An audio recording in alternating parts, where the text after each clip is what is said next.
Welcome back. Next up, a conversation that was very meaningful for me as well as for our show director, Robbie Johnson. We've been fans of this rapper for many, many years.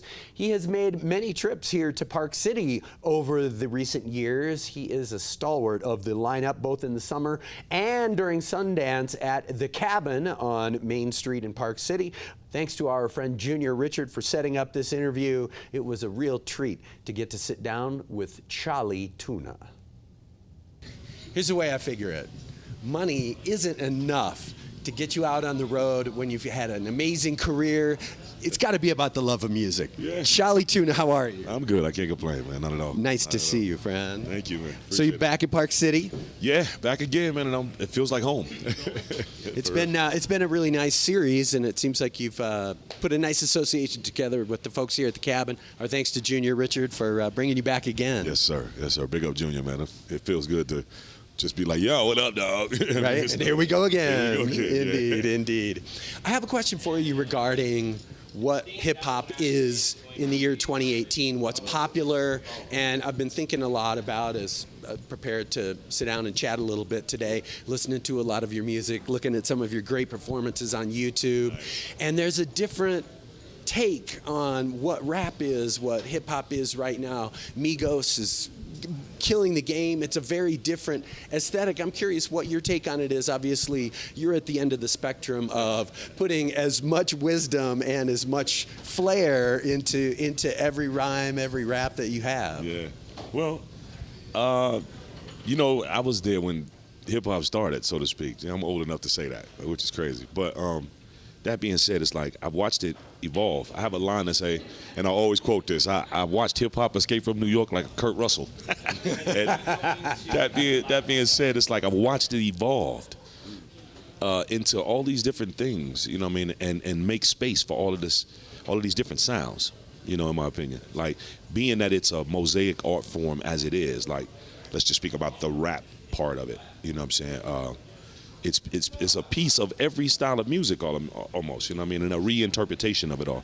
So I'm saying, like, now that it's, you know, close to my age, maybe a little bit older than I am right now, the culture of hip hop, I feel like it's made room for the younger generation, and it's created its own sound that appeals to them. You know, like, I feel like my mom, you know, when it's like, you know, somebody playing me some of the new songs, and I'm like, I never heard that. Or like, who's that?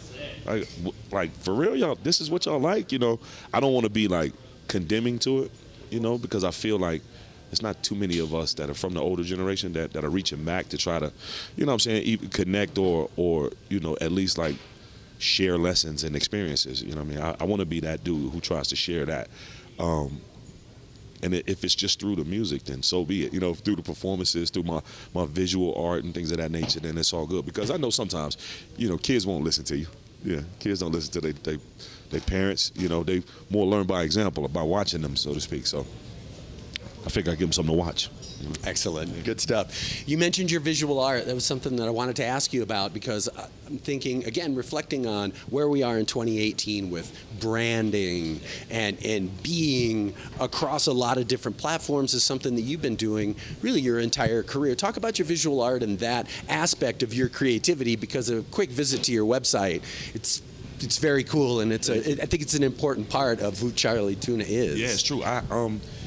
Once again, the culture of hip-hop was introduced to me through painting. You know, I had a friend that was from Fort Apache, the Bronx, when it was burning down, you know, back in the days, that the spark that created what hip-hop is now. I mean, so he moved to Chicago when I was a shorty, and he was showing me all kind of different, like, paintings on trains and, you know, photographs of dudes and their styles and stuff, because it was totally different in the Chi because of the influence of house music, you know, like house music being, you know, it's quote-unquote birthplace. I feel like the city of Chicago was saturated with hip-hop. So, I mean, with house. So when hip-hop crept in, it was such a new thing. And like I said, it was introduced to me through the painting. I used the painting because I could draw. And I used that to indoctrinate myself into the culture. I'm like, all right, I'm here now.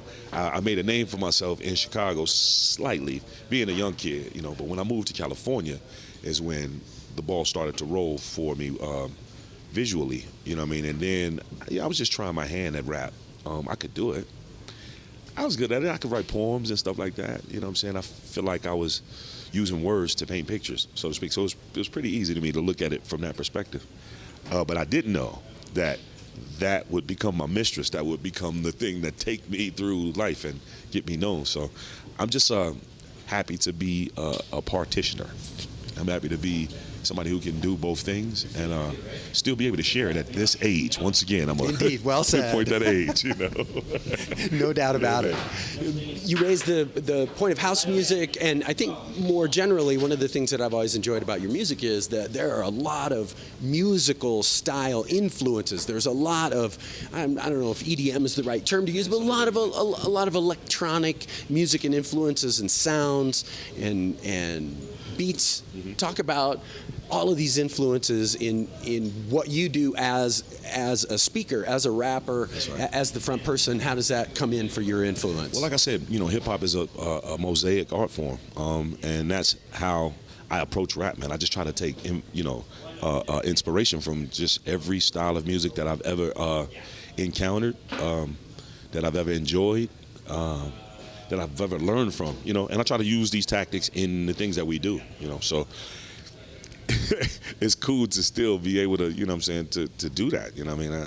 I feel good I feel as if these are like tools and skills that I've learned like in school or something, you know, the school of hard knocks, the school of life, so to speak, you know what I mean? But anyway, just to be able to apply these things to what we're doing is still amazing to me, man, and so I don't know what else to say on that level. You know what I mean? Excellent stuff. That's what it is. Yeah. So you got a European tour coming up, sure, and then Ozo. Yeah. That's cool. Wow. Talk about that. That's a huge deal. A lot of people very, very, very happy to hear that this reunion is taking place. Yeah, man. Well, you know, in 2 years after Jurassic 5, you know, was solidified and existed, then Ozo Motley was born, and I was privileged to be able to be a contributor to the creation of that whole little outfit, and I was, you know, some of my funnest days, and still to this day, every time we perform, it just brings back those memories and that energy, you know what I mean? But Ozo Motley, for those who don't know, is a musical conglomerate that basically is the mirror of Los Angeles. It basically shows you the multicultural melting pot that Los Angeles is, and the sounds and sights that you will encounter if you know, spend a little time in Southern California. So, you know what I mean? It's cool to be a part of that conglomerate, and it's cool to say that we've existed for 20 years or more. It's been 22 years, I think. And it's crazy. Once again, I'm an old man, but I've been part of some cool stuff. And such a great high-profile representation, as yeah, you say, of everything that Los Angeles is, both culturally, racially, musically, rhythmically, all these different styles. I remember the first times of hearing Ozo Motley and saying, wow, that's something we don't hear every day, for sure. It's true, man. It's like a big spicy pot of something good. Chali, thank you so much. No problem, man. It's great to see you. Thank you. If you would, give folks a shout out, your social media and all that information. Oh, okay. Once again, I'm Chali 2na from a group called Jurassic 5. Instagram is CHALI_2NA. Facebook, the fan page is the exact same thing, but without the underscores. My personal page is CHALITUNA. I had to spell it out. But it's all the same thing on Twitter and everything, Chali 2na. You know, just come check me out. ChaliTuna.com is the site. Chali 2na's the person, and thank you, Park City, for having me. Indeed. Great to see you. Going to be a fantastic show tonight, I'm sure of that. God willing, yeah. Thanks for your hospitality. Great to see you. No problem, man. Thank you, guys. Chali 2na. Check him out. Well, there you have it. I have to say, in watching that, I hope you couldn't tell, but I was maybe the most nervous I've been to do an interview since, well, probably since I interviewed Elvis's granddaughter, Riley Keough. For different reasons, I was nervous, but in both cases, really great conversations. Thanks again to our pals at the Cabin for allowing us to do that interview there. And of course, our thanks to Chali 2na, a really great show on Saturday night. Tons of fun. If you ever get a chance to see this guy, he is absolutely a Class A entertainer and a nice fellow who takes care of everyone around him. Quick break, lots more after this.